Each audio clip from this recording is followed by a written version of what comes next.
അതെ, വാങ്ങിക്കാനുള്ള സാധനങ്ങളുടെ ലിസ്റ്റ് എഴുതി. ആ പറ. 50 കിലോ അരി.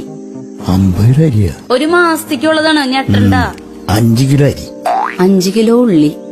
വേറെ 500 ഗ്രാം ഉള്ളി. നിങ്ങൾ ഇങ്ങനെ കുറച്ച് എഴുതി കഴിഞ്ഞാൽ ഇടയ്ക്കിടയ്ക്ക് പോയി വാങ്ങിക്കേണ്ട വരും. അത് സാരില്ല, ഞാൻ വാങ്ങിക്കോളാട്ടാ. വാങ്ങിച്ചോ. വാങ്ങിക്കോളൂ, എന്റെ 10 വയസ്സില്ല, അതിന്റെ ഇടയിലാണ്. അതെ, പോവാണോ? പറഞ്ഞില്ല. അത് ഞാൻ ഗൾഫിലേക്കൊന്നല്ല പോണേ.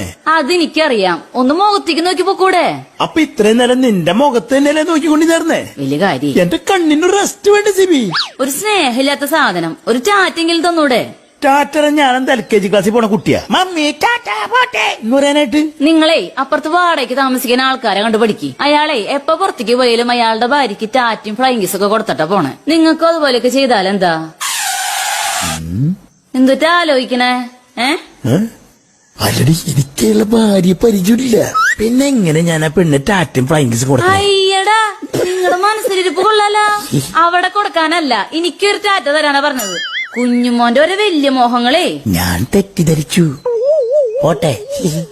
കുഞ്ഞുമോൻ ചെല്ല് ചെല്ല് ചെല്ല്, പോയിക്കോ.